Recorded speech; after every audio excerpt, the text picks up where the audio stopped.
Hello everyone, nations first duty first भन्ने सोचका साथ being social YouTube च्यानलमा सम्पूर्ण मित्र तथा दर्शकहरूलाई स्वागत छ।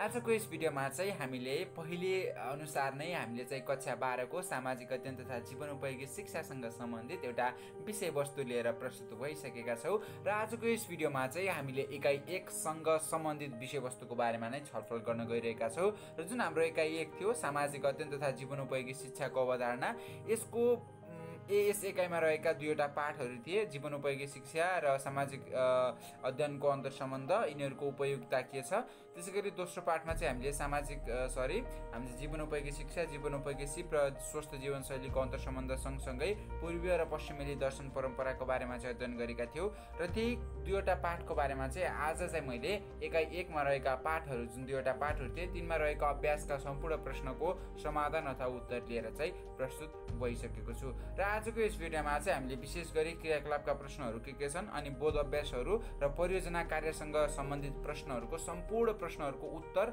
अथवा समाधान चाहिँ मैले यहाँ लिएर प्रस्तुत भइसकेको छु, जसले गर्दा चाहिँ हजुरलाई अझ पाठको बारेमा चाहिँ अझ कन्सेप्ट चाहिँ क्लियर हुन्छ भन्ने मैले चाहिँ आशा लिएको छु। र अब चाहिँ हामी धेरै ढिला नगरी हामी हाम्रो मुख्य विषयवस्तुतर्फ अघि बढ्न चाहन्छौँ र हाम्रो पहिलो प्रश्न थियो पाठ 1 को क्रियाकलापसँग आफ्नो समुदायमा बसोबास गर्ने कुनै 5 जना व्यक्तिको पेशा र उक्त पेशाका लागि आवश्यक पर्ने सिपको विवरणलाई प्रस्तुत गर्नुहोस् भनिएको थियो। उक्त पाठमा चाहिँ 10 वटा भनिएको थियो, तर मैले चाहिँ 5 वटाको मात्र प्रेजेन्ट गरेको छु। जस्तै पहिलो पेशा शिक्षक होइन, पेशाका निम्ति चाहिँ शिक्षण विधिको सिपहरू थाहा हुनु पर्यो, त्यसै गरी समय व्यवस्थापन, सहानुभूति, नेतृत्वको सिपहरू थाहा हुनु पर्यो, त्यसै गरी किसानका निम्ति हलोजोत गर्ने सिप, बिउ बिजनको पहिचान र उपयोग, आधुनिक कृषि विधिको व्यवहारिक प्रयोग गर्न सक्नु, यी यावत सिपहरू किसानका लागि आवश्यक पर्छ। त्यसै गरी एउटा सक्षम व्यापारीका निम्ति संवाद र सञ्चार, तनाव व्यवस्थापन र सहनशीलता र बजार व्यवस्थापनको सिप आवश्यक पर्छ। त्यसै गरी जनप्रतिनिधिका निम्ति नेतृत्व, अन्तर्वैयक्तिक सिप, समस्या समाधान सिप र राजनीतिका सिपहरू चाहिँ जनप्रतिनिधिका निम्ति आवश्यक पर्छ। त्यसै गरी एउटा गृहिणीका निम्ति चाहिँ घरधन्दा व्यवस्थापन, घरेलु उत्पादनबाट चाहिँ आय आर्जन गर्न सक्ने सिप र समस्या व्यवस्थापन भनिएको छ। यहाँ चाहिँ समय व्यवस्थापन भन्न खोजेको मैले चाहिँ यहाँ समस्या समाधान र समय व्यवस्थापन है, यहाँ चाहिँ हल्का मिस्टेक भएको छ। हजुरले चाहिँ समस्या समाधान र समय व्यवस्थापन भनेर चाहिँ त्यसलाई सच्याउन सक्नुहुन्छ। यो चाहिँ हाम्रो क्रियाकलापको पहिलो प्रश्न थियो पाठ 1 को। त्यसै गरी उक्त पाठकै दोस्रो क्रियाकलापको प्रश्न रहेको छ।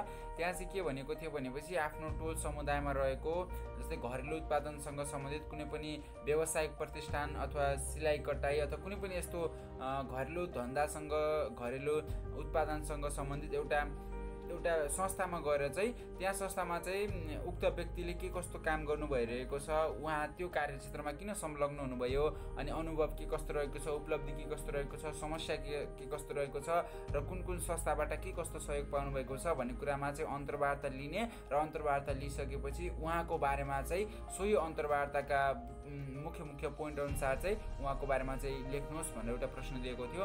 मैले त्यहीको नमुना चाहिँ यहाँ प्रेजेन्ट गरेको छु। जस्तै रामबहादुर केसी निपुण सिकर्मीको रूपमा विगत लामो समयदेखि आय आर्जन गर्दै आइरहेका छन् भनिएको छ। यहाँ चाहिँ उहाँको कार्यक्षेत्र चाहिँ के रहेको छ भने चाहिँ एउटा सिकर्मीको रूपमा चाहिँ उहाँले काम गर्नुहुन्छ, उहाँको कार्यक्षेत्र यहाँ पहिचान भएको छ। त्यसै गरी सामान्य 4 जनाको परिवारको आधारभूत आवश्यकता परिपूर्तिका लागि आफ्नो सिपको सहारा लिँदै उहाँ चाहिँ आइरहनु भएको छ भनेर यहाँ उल्लेख गरिएको छ। उहाँको बुबाले पनि उक्त पेसामा नै संलग्न भएको र त्यसले पनि आफ्नो इच्छा अनुसार नै उहाँले पनि सिकर्मी पेसाको कार्यक्षेत्र रोजेको बताउनु भएको छ। अब कार्यक्षेत्र चाहिँ सिकर्मी पेसा भयो भनेपछि कार्यक्षेत्र रोज्नुको कारण के हो भनेपछि यो चाहिँ परम्परागत पेसा भनेर पनि लिन सकिन्छ। आफ्नो पुस्तौली पेसा भएको र आफ्नो बुबाले पनि सोही पेसा अब लिएको र त्यसबाट आफूले सिप हासिल गरेका कारणले गर्दा रामबहादुर केसीले पनि सिकर्मीको पेसालाई चाहिँ लिएको अथवा त्यो पेसामा चाहिँ आफू कार्यरत रहेको कुरा जनाउनु भएको छ। त्यसै गरी उक्त सिकर्मीको काम अथवा सिकर्मीको भूमिकामा रहिरहँदा चाहिँ उहाँले चाहिँ विशेष गरी गाउँमा हरेक जुन अब काठका सामग्री बनाउने कामहरू हुन्छ, सबै सामग्री चाहिँ सबै गाउँले चाहिँ उहाँको सिप अथवा उहाँको काम देखेर चाहिँ सबै एकदमै खुसी भएर चाहिँ उहाँसँग नै सबै सामग्री बनाउने गर्छन्, जसले गर्दा उहाँले एउटा राम्रो आय आर्जन गर्न सक्नु भएको छ। त्यस सँगसँगै अब समाजमा एउटा योगदान पनि पुर्याउनु भएको छ, जसले गर्दा चाहिँ उहाँको कामको प्रशंसा पनि छ। यो चाहिँ उहाँको उपलब्धि भएको छ भनेपछि उहाँको काममा चाहिँ अब समस्या के आउँछ भनेपछि विशेष गरी बर्खाको समयमा चाहिँ यातायातको अब अवरोध हुन्छ अथवा बाटो अझै पनि राम्रो बन्न नसके उक्त गाउँमा चाहिँ बाटो अझै पनि राम्रो बन्न नसकेका कारणले गर्दा चाहिँ उहाँलाई चाहिँ सामान ओसार पसार गर्नमा चाहिँ थोरै कष्ट भोग्नु पर्ने रहेछ। त्यो चाहिँ त्यहाँको समस्या छ। त्यसै गरी हाम्रो उहाँको आर्थिक सहयोग के कस्ती गरेको छ भनेको चाहिँ उहाँको काम देखेर वडा कार्यालयले पनि प्रोत्साहन स्वरूप भनिएको छ। यहाँ चाहिँ स्वरूप डबल भएको छ, प्रोत्साहन स्वरूप अनुदान पनि प्रदान गरेको छ। यो चाहिँ हाम्रो घरेलु उत्पादन केन्द्रमा संलग्न एउटा व्यक्तिको आर्थिक अथवा उहाँलाई प्रोत्साहन गर्नका निम्ति चाहिँ वडा कार्यालय पनि अनुदान प्रदान गरेको छ भनेर एउटा यो चाहिँ कसरी जीवनोपयोगी सिपको माध्यमबाट जीवनोपयोगी सिपको बारेमा चाहिँ कसरी व्यक्तिले त्यो सिपलाई युज गरेर अथवा आफ्नो जीवनमा व्यावहारिक प्रयोग गरेर चाहिँ कसरी आय आर्जन गरिरहेको छ, जीवन गुजारिरहेको छ भन्ने एउटा चाहिँ नमुना थियो। यसलाई चाहिँ मैले प्रेजेन्ट गरेँ। अब चाहिँ हामी तेस्रो प्रश्नतर्फ जान्छौँ र तेस्रो प्रश्नमा चाहिँ हाम्रो अब जीवनोपयोगी शिक्षामा समावेश हुने विषयवस्तुहरू के कस्ता छन् भनेको छ। यो प्रश्नहरू कहाँ छन् भनेर हजुरहरू चाहिँ नअल्मलिनु होला। यो चाहिँ मैले विशेष गरी पाठ 1 को प्रश्नहरू नै छलफल गरिरहेको छु। सुरुमा चाहिँ कक्षा अर्थात् क्रियाकलापका प्रश्नहरू थिए, त्यसै गरी बोध अभ्यासका प्रश्नहरू, अन्त्यमा चाहिँ परियोजना कार्यका प्रश्न हुनेछन्। हजुरले चाहिँ आफ्नो बुक अथवा आफ्नो PDF जे हुन्छ त्यसै अनुसार हेर्नु भए पनि सजिलो हुनेछ। एकर्डिङली चाहिँ मैले प्रेजेन्ट गरेको छु। अब जीवनोपयोगी शिक्षामा समावेश हुने विषयवस्तुहरू के छन् भनिएको छ। यहाँ चाहिँ जीवनोपयोगी शिक्षामा समावेश हुने विषयवस्तुहरू निम्नानुसार रहेका छन्। जीवनोपयोगी सिपहरूको परिचय र व्यवहारमा उतार्न सक्ने विधिहरूको अध्ययन। अब जीवनोपयोगी शिक्षामा मेन कन्टेन्ट चाहिँ के हुन्छ, मेन कुरा चाहिँ के राखिएको हुन्छ भनेपछि विशेष गरी जीवनोपयोगी शिक्षामा जीवनोपयोगी सिपहरूको बारेमै हामीले अध्ययन गर्नुपर्छ र ती सिपहरूलाई चाहिँ कसरी व्यवहारमा उतार्न सकिन्छ भन्ने विधिहरूको बारेमा चाहिँ अध्ययन गर्नुपर्ने हुन्छ। त्यसै गरी प्राविधिक र व्यावसायिक ज्ञान र सिपको बारेमा पनि हामीले जीवनोपयोगी शिक्षामा अध्ययन गर्छौँ।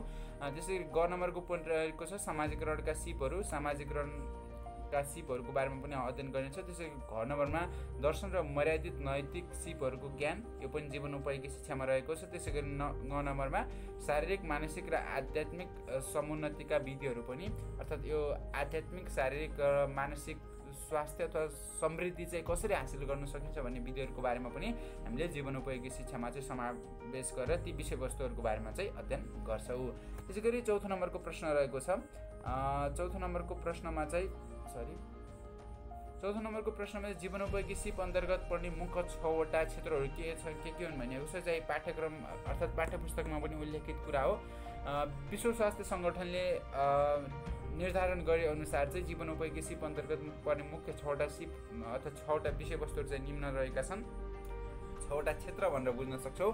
अब ती क्षेत्रहरू चाहिँ के हुन् भनेपछि सञ्चार र अन्तर्वैयक्तिक सिप भयो। यसको बारेमा हामीले कक्षा 11मै छलफल गरेको विषय हो। अन्तर्वैयक्तिक भनेपछि एउटा व्यक्तिले अर्को व्यक्तिको कुरा सुन्ने, संवाद गर्ने र अर्को व्यक्तिको कुरा बुझ्ने, अनि त्यसलाई चाहिँ हामीले विशेष गरी अन्तर्वैयक्तिक सिप भनेर बुझ्न सक्छौँ। अब त्यसमा नेतृत्वका सिपहरू पनि आउन सक्छन्, अनि सहानुभूतिका सिप पनि अन्तर्वैयक्तिक सिपमा नै पर्ने गर्छन्। त्यसै गरी निर्णय गर्ने र समस्या समाधानका सिपहरू, त्यसै गरी सृजनात्मक र समालोचनात्मक सोचाइ सिप, अनि आत्मजागरुकता भनेपछि आफू चाहिँ जाग्ने भन्ने काम के। जस्तै हामीलाई कुनै पनि समस्याले गर्दा हामी अनअवेर भएको छौँ, हामीलाई कुनै पनि अबोध भएका छौँ अथवा अज्ञान भएको अवस्थामा चाहिँ हामीले आत्मजागरण गर्ने होइन, अरूलाई जगाउँछ नि, अरूलाई इन्सपायर, अरूलाई मोटिभेट गर्ने भनेको जस्तै सेल्फ मोटिभेसन भन्छौँ क्या, आत्म प्रोत्साहन भनेर पनि बुझ्न सक्छौँ। आत्मजागरुकता भनेर सहानुभूति भनेपछि अरूको पीडा अथवा समस्याप्रति एउटा सहानुभूति देखाउने काम अथवा दयाको भावना देखाउने कामलाई सहानुभूति भन्ने गर्छौँ। त्यसपछि दृढता र समभाव र आत्मनियन्त्रण भनिएको छ। दृढता भनेपछि स्ट्रङ डिटर्मिनेसन भनेर बुझ्न सक्छौँ। प्रिजर्भेरेन्स भनेर पनि बुझ्न सक्छौँ। दृढता भनेपछि एकदमै बलियो सोचाइ, बलियो विल पावरलाई चाहिँ हामीले दृढता भन्ने गर्छौँ। त्यसै गरी समभाव भनिएको छ। सम भनेपछि बराबर र भाव भनिएको छ। भाव भन्नाले अर्थ अथवा फिलिङ्स भनेर बुझ्ने गर्छौँ। समभावको कुरा रहेको छ यहाँ। त्यसै गरी आत्मनियन्त्रण भनिएको छ। आफूमाथि सेल्फ कन्ट्रोलको कुरा पनि जीवनोपयोगी सिप अन्तर्गत पर्ने क्षेत्र नै हो। त्यसै गरी उत्थानशीलता र समस्यालाई सम्बोधन गर्ने क्षमता। उत्थानशीलता भन्नाले विकास, अब शीलता भन्नाले त्यो प्रयोग भयो। उत्थानशीलता कसरी चाहिँ विकास गर्न सकिन्छ त्यसको सिपहरू, र त्यसै गरी समस्यालाई सम्बोधन गर्ने क्षमता पनि जीवनोपयोगी सिपका क्षेत्रमध्ये एउटा विषय हो भनेर चाहिँ हामीले अध्ययन गर्न सक्छौँ। यसरी चाहिँ 6वटा क्षेत्रहरू चाहिँ रहेका छन्। त्यसै गरी प्रश्न नम्बर 5 मा छ सामाजिक अध्ययन र जीवनोपयोगी शिक्षा कसरी अन्तर्सम्बन्धित छन् भनेको चाहिँ एकदमै महत्त्वपूर्ण प्रश्नहरू पनि हो। यसलाई चाहिँ कहिलेकाहीँ चाहिँ सामाजिक अध्ययन र जीवनोपयोगी शिक्षाहरू कसरी अन्तर्सम्बन्धित छन्, अन्तर्सम्बन्धलाई चाहिँ एक वाक्यमा प्रश्न पार्नुहोस् भनिएको हुन्छ। एक वाक्यमा प्रश्न पार्नुहोस् भनेपछि हजुरले ध्यान दिएर सुन्नुहोस्, म एउटा एन्सर भन्छु, हजुरले चाहिँ त्यहीलाई लेख्नुपर्ने हुन्छ।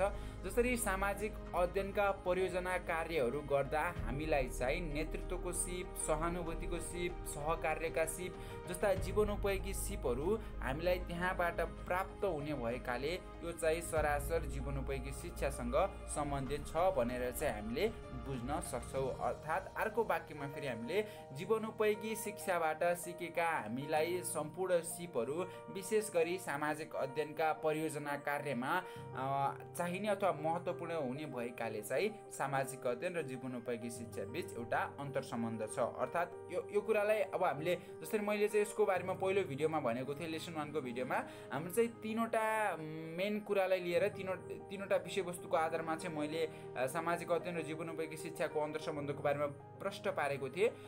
त्यसमा चाहिँ विशेष गरी शिक्षण विधि कसरी हुन्छ, अनि त्यसै गरी विषयवस्तुहरू के हो र उद्देश्य के हो त्यसको आधारमा चाहिँ मैले अन्तर्सम्बन्ध उल्लेख गरेको थियो। हजुरले त्यो भिडियोलाई पनि हेर्न सक्नुहुन्छ। कन्सेप्ट एकदमै धेरै क्लियर हुन्छ। 7 मार्क्सको लागि आयो भनेपछि हजुरले जुन मैले पहिलो भिडियोमा भनेको थिएँ सो अनुसार नै लेख्नुपर्ने हुन्छ र 4 मार्क्समा आयो भने चाहिँ जुन यहाँ मैले प्रेजेन्ट गरेको छु स्लाइडमा प्रेजेन्ट गरेको कुरालाई नै हजुरहरूले लेख्नुपर्ने हुन्छ। अर्थात् आफ्नो विषयवस्तु पनि हजुरले समावेश गर्न सक्नुहुन्छ। हजुरलाई चाहिँ यो आइडिया आओस् भनेर चाहिँ मैले यहाँ प्रेजेन्ट गरेको छु। विशेष गरी सामाजिक अध्ययन र जीवनोपयोगी शिक्षा कसरी अन्तर्सम्बन्धित छन् भनेपछि दुवैको शिक्षण विधि एउटै हुन्छ। सामाजिक अध्ययन र जीवनोपयोगी शिक्षालाई केवल कक्षा कोठामा अथवा घोकन्ते पाराले टिचर्सहरू आउने नोट्स देखाउने त्यो पाराले मात्र सामाजिक अध्ययन र जीवनोपयोगी शिक्षाको शिक्षण विधि चाहिँ सार्थक ठहरिन्न। त्यसका लागि चाहिँ हामीले व्यवहारिक रूपमा गएर फिल्डमा गएर नै कार्यक्षेत्रमा गएर नै अध्ययन गर्नुपर्ने हुन्छ धेरैजसो विषयहरू। त्यसैले यहाँ चाहिँ यी दुवै विषयहरूको समान शिक्षण विधि भएकाले यिनीहरू अन्तर्सम्बन्धित छन् भनेर पनि बुझ्न सक्छौँ। त्यसै गरी अर्को कुरा रहेको छ हाम्रो चाहिँ उद्देश्य रहेको छ। अब जीवनोपयोगी शिक्षाको उद्देश्य पनि अर्थात् जीवनोपयोगी शिक्षाको उद्देश्य पनि एउटा असल अनि देशप्रेमी अनि एउटा सबल नागरिक उत्पादन गर्नु हो। त्यसै गरी सामाजिक अध्ययनको उद्देश्य भने पनि कुनै पनि नागरिकलाई समाज देशको बारेमा जानकारी प्रदान गर्नुका साथसाथै सांस्कृतिक एकता, सामाजिक सद्भाव कायम गर्नका निम्ति अथवा राष्ट्रप्रेमी त्यस किसिमको नागरिक उत्पादन गर्नु पनि सामाजिक अध्ययनको उद्देश्य रहेको छ। र दुवैको समान उद्देश्य एउटै उद्देश्य भएका कारणले गर्दा पनि यिनीहरू चाहिँ एक आपसमा अन्तर्सम्बन्धित छन् भनेर चाहिँ हामीले त्यो कुरालाई चाहिँ प्रश्न पार्न सक्छौँ। र यसै कुरालाई चाहिँ मैले यहाँ स्लाइडमा एन्सर अनुसार चाहिँ प्रेजेन्ट गरेको छु। हजुरहरूले एकचोटि पढेर आइडिया लिन सक्नुहुन्छ अथवा स्क्रिनसट गरेर पनि यसको बारेमा चाहिँ हजुरले आइडिया लिन सक्नुहुन्छ। र अब म चाहिँ छैटौँ प्रश्नतर्फ अघि बढ्न चाहन्छु। नेपालमा मानिने विविध यो चाहिँ हाम्रो दोस्रो पाठको प्रश्नहरू आइसकेको छ। मैले चाहिँ पहिलो पाठको जुन परियोजना कार्य थियो र दोस्रो पाठको परियोजना कार्य चाहिँ अन्त्यमा प्रस्तुत गर्नेछु। यो चाहिँ हाम्रो दोस्रो पाठ थियो जुन दर्शनहरूको बारेमा अध्ययन गर्नुपर्ने थियो। यसकै क्रियाकलापका प्रश्नहरूमा चाहिँ पहिलो प्रश्न छ र यहाँ चाहिँ छैटौँ प्रश्नको रूपमा आएको छ। नेपालमा मानिने विविध धर्म तथा सम्प्रदायका समान मान्यताहरू के छन्, अर्थात् जुन हाम्रो धर्महरू छन्, हिन्दू धर्म भन्छौँ, बौद्ध धर्म, अब ती सम्प्रदाय तथा ती धर्महरूको चाहिँ मान्यता समान भन्नाले एउटै किसिमको मान्यताहरू के छन् भनेको चाहिँ धेरै कुराहरू हुन सक्छन्, तर मैले मुख्यतः 4वटा बुदाहरूलाई मात्रै प्रस्तुत गरेँ। समान मान्यताहरू के छन् भनेपछि धार्मिक सहिष्णुता र सांस्कृतिक एकता भनिएको छ। अब धर्म बीच एक आपसमा मेलमिलाप कायम गर्नु र त्यसै गरी भिन्न भिन्न संस्कृति भएका जाति र सम्प्रदाय बीच चाहिँ एकता कायम गर्नु चाहिँ सम्पूर्ण अथवा विविध धर्महरूको चाहिँ समान उद्देश्य अथवा समान मान्यता रहेको छ। त्यसै गरी समाज, कुल र समग्र मानव समुदायको नै हित चाहने, त्यसै गरी प्रकृति तथा वातावरणको संरक्षण र समाजसेवा, अग्रजहरूको सम्मान र नैतिकताको अनुसरण गर्ने यस किसिमका मान्यताहरू चाहिँ नेपालमा मानिने विविध धर्महरूको चाहिँ समान मान्यता रहन्छ भनेर चाहिँ हामीले बुझ्न सक्छौँ। त्यसै गरी नेक्स्ट हामी एन्सरतर्फ जान्छौँ। पूर्वीय र पश्चिमी चिन्तन परम्पराबीच कसरी समन्वय गर्न सकिन्छ पनि एकदमै धेरै इम्पोर्टेन्ट क्वेसन रहेको छ 4 मार्क्सको लागि, 4 मार्क्स अथवा 5 मार्क्सको लागि, विशेष गरी 5 मार्क्सको लागि चाहिँ आउने गर्छ। अब यसमा चाहिँ हामीले पूर्वीय र पश्चिमी चिन्तनको बारेमा अध्ययन गरिसकेपछि यी दुई परम्परा जुन फरक परम्परा हुन्, फरक मान्यता छ, यिनीहरू बीच चाहिँ कसरी समन्वय गर्न सकिन्छ। समन्वय भन्नाले एक आपससँग मिलेर बस्ने काम अथवा आपसी समझदारी गर्ने कामलाई चाहिँ समन्वय भनेर बुझ्न सक्छौँ है। अनि अब यिनीहरू दुई परम्परा बीच चाहिँ कसरी समन्वय गर्न सकिन्छ भन्ने कुरा रहेको छ। मैले चाहिँ विशेष गरी माथि चाहिँ विश्वव्यापीकरणको प्रभावले पारेको वर्तमान परिस्थितिमा दुवै पूर्वीय र पश्चिमी परम्पराहरू मिश्रित रूपमा देखा परिरहेका छन्। पर्यटनले गर्दा आज एसियाली मुलुकहरूमा पश्चिमी परम्पराको प्रभाव परेको छ भने अर्कोतर्फ पूर्वीय दर्शन पनि पश्चिमेली मुलुकहरूमा फैलिँदै गएको छ। यथार्थ कुरा रहेको छ आजको अवस्थामा। आज हाम्रो जस्तो एसियाली मुलुकहरूमा पनि वेस्टर्न कल्चर अथवा पश्चिमी जुन दर्शन छ त्यसको प्रभाव चाहिँ हामीले आँखा अगाडि देख्न सक्छौँ होइन। यस्तो अवस्थामा चाहिँ दुवै पूर्वीय र पश्चिमी चिन्तन बीच समन्वय काम गर्न सक्यो भने अवश्य पनि सारा दुनियाँको लागि हितकारी हुन सक्छ। त्यसका लागि निम्न कुरामा ध्यान दिनुपर्छ। पहिलो चाहिँ पूर्वीय दर्शनसँग सम्बन्धित धार्मिक र सांस्कृतिक महत्त्व बोकेका योग साधारण जस्ता विषयवस्तुलाई पश्चिमी मुलुकमा पस्किने, त्यो कुराहरूलाई चाहिँ पश्चिमी मुलुकमा चाहिँ जुन हाम्रो पूर्वीय दर्शनसँग सम्बन्धित धर्म र संस्कृतिका कुराहरूलाई चाहिँ त्यहाँ पस्किने, त्यहाँ प्रस्तुत गर्ने, जसले गर्दा चाहिँ पश्चिमेली मुलुकमा एउटा नयाँ टेस्ट, नयाँ फिलिङहरू चाहिँ आयोस्, नयाँ कुराको प्रस्तुति जाओस् भनेर। त्यसै गरी पश्चिमेली परम्परासँग सम्बन्धित विज्ञान र प्रविधि, शिक्षा, व्यापार र आधुनिक कृषिको बारेमा पूर्वेली मुलुकहरूले ज्ञान हासिल गर्नुपर्ने, एक आपसको जुन सकारात्मक पक्षहरू छन् नि ज्ञान प्रदान गर्न सक्ने त्यस किसिमका मान्यताहरूलाई चाहिँ पूर्वेली दर्शनबाट पश्चिमी दर्शनमा पुर्याउने अनि पश्चिमेली दर्शनबाट पूर्वेली दर्शनमा पुर्याउनु पर्छ भन्ने त्यस किसिमको कुरालाई चाहिँ भावलाई चाहिँ दुईवटा बुदाले प्रस्तुत गर्न खोजेको छ। त्यसै गरी ग नम्बरमा दुवै दर्शन परम्पराबीच तनावको स्थिति सिर्जना निम्त्याउने अवरोध हटाउँदै आपसी समझदारी र मेलमिलापमा विशेष जोड दिनुपर्ने र चौथो बुदा हुनसक्छ दुवै दर्शनको मान्यतालाई एकअर्काले सम्मान गर्नुपर्ने र केवल सकारात्मक पक्षको मात्र अवलम्बन गरेर विश्व कल्याणका लागि अघि बढ्नुपर्ने भनेर चाहिँ चौथो बुदा हुनसक्छ। दुवै दर्शनको मूल्य र मान्यता हो, यहाँ चाहिँ मूल्य जस्तो भएको छ, मूल्य र मान्यतालाई एकअर्काले सम्मान गर्नुपर्ने र केवल सकारात्मक पक्षको मात्र अवलम्बन गरेर विश्व कल्याणका लागि बढ्दा चाहिँ हामीले पूर्वीय र पश्चिमी परम्पराबीच चाहिँ समन्वय गर्न सक्छौँ। त्यसै गरी 8 नम्बरको प्रश्न रहेको छ पूर्वीय चिन्तन परम्परा, यो चाहिँ बोध अभ्यासको प्रश्न रहेको छ। पूर्वीय चिन्तन परम्परा भन्नाले के बुझिन्छ? पहिलो यो चाहिँ अब एसियाको भूभागमा उद्भव र विकास भएको धर्म संस्कार र सभ्यतामा आधारित परम्परालाई पूर्वीय चिन्तन परम्परा भनिन्छ। हिन्दू र बौद्ध दर्शन, किरात धर्म, जैन धर्म, ताओ दर्शन र कन्फ्युसियस दर्शन पूर्वीय दर्शनका उदाहरण हुन्। यो चाहिँ डेफिनेसन चाहिँ मैले प्रेजेन्ट गरेँ परिभाषाको रूपमा। त्यसै गरी पाश्चात्य चिन्तन परम्परा भन्नाले के बुझिन्छ? प्राचीन युनानमा सुक्रात, प्लेटो र अरस्तुको विचारधाराबाट शिक्षा, आधुनिक विज्ञान र प्रविधि र अर्थतन्त्रमा आधारित मान्यतालाई पाश्चात्य चिन्तन परम्परा भनिन्छ। यसको बारेमा चाहिँ डेफिनेसन स्लाइडली प्रेजेन्ट गरेको छु र डिप कन्सेप्ट बुझ्नु छ भनेपछि हजुरले चाहिँ यसको बारेमा भिडियो नै हेर्न सक्नुहुन्छ, मैले प्रेजेन्ट गरेको छु। You can check the description section. त्यसै गरी 10 नम्बरको बुदा रहेको छ पूर्वीय चिन्तन परम्परामा नेपालको योगदान कस्तो रहेको छ। अब नेपालले पूर्वीय चिन्तन परम्परा जुन हाम्रो देशमा मानिने एउटा हाम्रो देशमा कायम रहेको पूर्वीय चिन्तन परम्परामा चाहिँ नेपालको योगदान के कस्तो रहेको छ भन्ने कुराको बारेमा छलफल गर्दा म चाहिँ समग्र बुदामै जान्छु। पहिलो नम्बरको बुदा रहेको छ पूर्वीय दर्शनको एक अभिन्न भाग मानिने हिन्दू धर्म र भागवत गीता, महाभारत, रामायण जस्ता ग्रन्थ प्रत्यक्ष रूपमा नेपालसँग सम्बन्धित भएका। अब जस्तै पूर्वीय दर्शनमा चाहिँ हिन्दू धर्मको एकदमै विशेष ठाउँ रहेको छ। त्यसै गरी भागवत गीता अनि महाभारत, रामायण जस्ता धार्मिक ग्रन्थहरूको पनि पूर्वीय दर्शनमा चाहिँ एकदमै महत्त्वपूर्ण ठाउँ रहेको छ र यी दुवै कुराहरू चाहिँ प्रत्यक्ष अपरोक्ष रूपमा चाहिँ नेपालसँगै सम्बन्धित भएका कारणले गर्दा नेपालले पनि पूर्वीय दर्शनका निम्ति कुनै योगदान पुर्याएको छ भन्ने कुरा चाहिँ स्पष्ट हुन्छ। त्यसै गरी विभिन्न वेदमा आधारित दर्शनहरू पनि नेपालबाट नै विकास भएका अब विभिन्न वेदहरू, ग्रन्थहरू, लेखहरू जसले पूर्वीय चिन्तन परम्पराको विस्तारमा सहयोग गरेका थिए ती त्यस्ता वेदहरू पनि धेरैजसो नेपालबाट नै विकास भएका थिए। त्यसै गरी गौतम बुद्ध मार्फत बौद्ध धर्म एवं दर्शनको विस्तार देशैभरि फैलिएको थियो। त्यसै गरी अन्त्यमा चाहिँ वर्तमान समयमा पनि नेपालले पूर्वीय दर्शनको अभ्यास मार्फत संरक्षण र प्रसार चाहिँ गरिरहेको छ। यसरी चाहिँ पूर्वीय चिन्तन परम्परामा चाहिँ नेपालको योगदान यस्तो छ भनेर चाहिँ हामीले यसरी उत्तर चाहिँ लेख्न सक्छौँ। त्यसै गरी यो परियोजना कार्यको दोस्रो पार्टको परियोजना कार्यको प्रश्न थियो, प्रश्न नम्बर 11 को रूपमा यहाँ लिन सक्छौँ। पूर्वीय चिन्तन परम्पराले आधुनिक संसारमा पुर्याएका योगदानहरू के थिए भनेर भनेर छलफल गर्नेछौँ।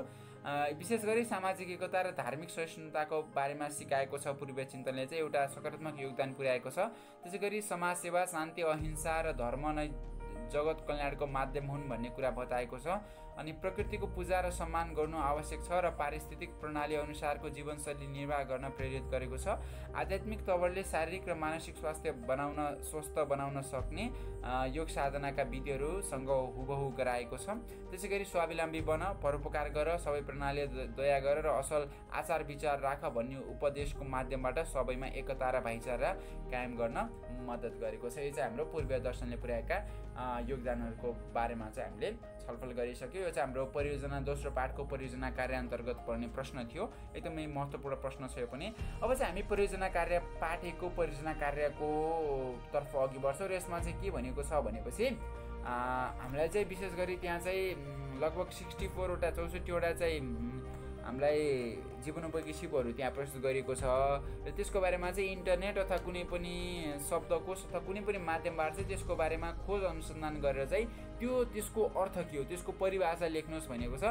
मैले चाहिँ हरेकको परिभाषा चाहिँ लेखेको छैन, तर हजुरलाई चाहिँ कन्सेप्ट चाहिँ बुझाउन प्रयास गर्नेछु। यो भनेको यो हो भनेर चाहिँ हजुरलाई आइडिया हुनसक्छ। जस्तै गान विद्या भनेको छ, गान विद्या भनेपछि विशेष गरी गाउने कला भनेर बुझ्न सकिन्छ। वाद्य भनेको छ 2 नम्बरमा। वाद्य भनेपछि जुन हाम्रो म्युजिकल इन्स्ट्रुमेन्टहरू हुन्छ नि, वाद्यवादन भन्छौँ, जस्तै मादल बजाउने सिप भयो होइन, या बाँसुरी बजाउने सिप, यिनीहरूलाई चाहिँ वाद्यवादनको सिप भनेर बुझ्न सक्छौँ। जस्तै नृत्य भयो, नाच्न सिप, नाट्य भनेपछि अब नाटकको सिप भयो, चित्रकला कला, बुट्टा बनाउने कला हुनसक्छ। बुट्टा भनेपछि एकदमै आकर्षक चित्रहरू बनाउने, जस्तै बुट्टा भर्ने भन्छौँ नि, कलरहरू एकदमै इन्ट्रेस्टिङ डिजाइनहरू बनाउने सिप भयो। त्यसै गरी चामल र फुलहरूबाट पूजा सामग्री बनाउने, फुलहरू चामलहरूबाट के कसरी पूजा सामग्री बनाइन्छ, पूजा सामग्री बनाउने सिप भनेर बुझ्न सक्छौँ। त्यसै गरी फुलहरूको ओछ्यान बनाउने कला, त्यसै गरी दाँत, कपडा, रङ, अङ्गहरूमा रङ लगाउने कला, विशेष गरी यिनीहरू चाहिँ सबै समान किसिमका रहेका छन्। म चाहिँ अलिक महत्त्वपूर्ण जस्तै सय्या बनाउनु भनेको छ 11 नम्बरमा चाहिँ।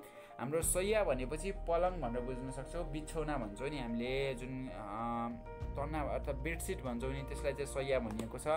अनि जलबाद बनाउनु भनिएको छ। जलबाद बनाउने कला भनिएको छ। जलबाद भनेपछि हाम्रो वाटर लिटरेसी भनेर चाहिँ बुझ्न सक्छौँ होइन, पानीको महत्त्वको बारेमा बुझ्नु र पानीलाई कसरी उपयोग गर्न सकिन्छ भन्ने विषयवस्तुमा ज्ञान हासिल गर्ने, त्यस किसिमको कलाले जलबाद भनिन्छ। अनि विचित्र सिद्धिहरू देखाउने कला भनिएको छ। यहाँ सिद्धि भनेपछि चाहिँ हामीले निपुणता भनेर पनि बुझ्न सक्छौँ। अर्थात् यसमा यदि धार्मिक ग्रन्थसँग जोडिने हो भनेपछि यहाँ चाहिँ 8वटा सिद्धिहरूको बारेमा चाहिँ छलफल गर्नुपर्ने हुन्छ। महिमा लगायतका अन्य जुन सिद्धिहरू छन्, ती सिद्धिहरू अर्थात् ती निपुणता, विचित्र सिद्धिहरू अर्थात् हामीले कोहीसँग फरक ट्यालेन्टहरू हुन्छ नि, अनौठोकै एकदमै अनौठो ट्यालेन्ट अथवा अनौठो एक्सपर्टिजम हुन्छ नि, त्यसलाई देखाउन सक्ने सिप भयो। जस्तै कोहीसँग चाहिँ एकदमै धेरै फास्ट मेमोरी ट्रिक हुन्छ, एकदमै फास्ट, जस्तै अर्पण शर्माको इक्जाम्पल लिन सक्छौँ होइन, त्यो पनि एकदमै विचित्र सिद्धिहरू भयो, त्यो देखाउने कला हुनसक्छ। त्यसै गरी हारमाला बनाउने सिप भयो। अनि अब विशेष गरी अरू कुन छ भनेपछि इन्द्रजाल भन्ने छ, इन्द्रजाल जादुगरीको सिप हुनसक्छ।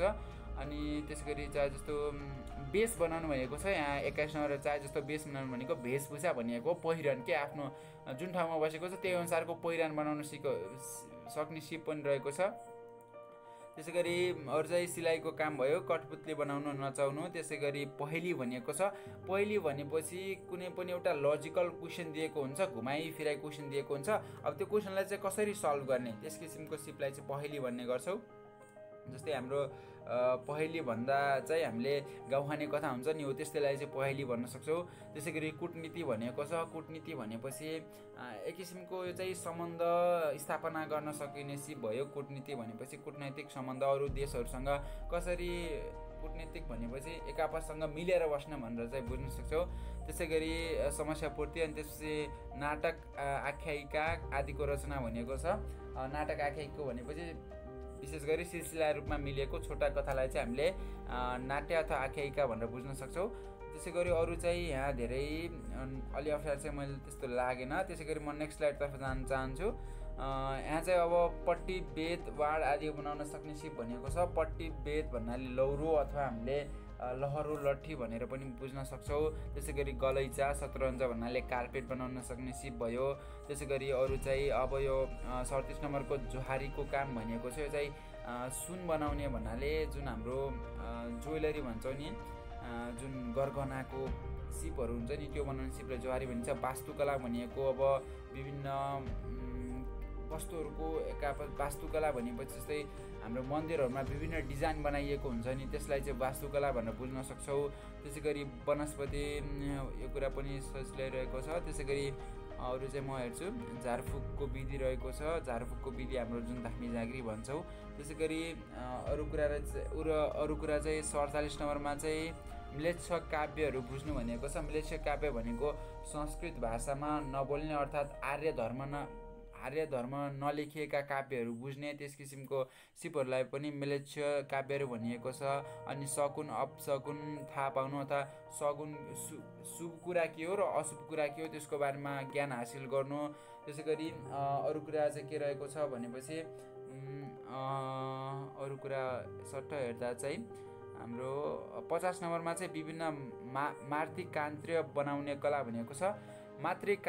कायन्त्र भनेको चाहिँ के हो भनेपछि अलौकिक चित्र भनेर चाहिँ बुझ्न सक्छौँ। एकदमै विभिन्न धर्म र संस्कृतिसँग सम्बन्धित एकदमै अलौकिक चित्रलाई चाहिँ कायन्त्र भनेर चाहिँ बुझ्न सक्छौँ। त्यसै गरी मनमा कटक रचना गर्नु भनेको छ। 53 नम्बरमा चाहिँ कटक भनेपछि एक किसिमको आपसी द्वन्द्व भनेको छ।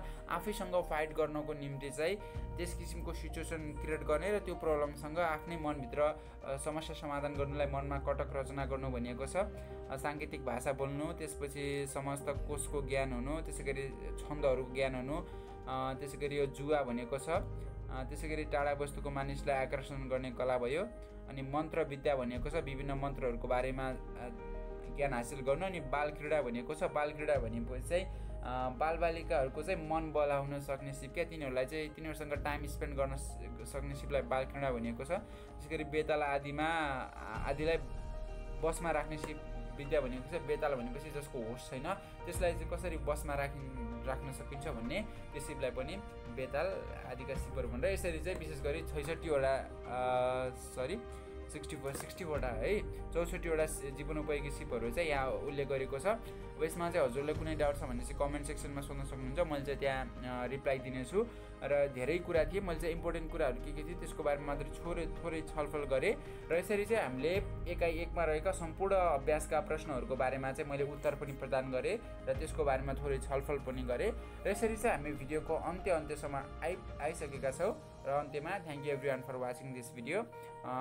Stay safe, stay creative and make the nature around us very neat, clean and hygienic. र अर्को भिडियो आउनसम्मको लागि चाहिँ म बिदा हुन चाहन्छु। जय देश, जय शिक्षा।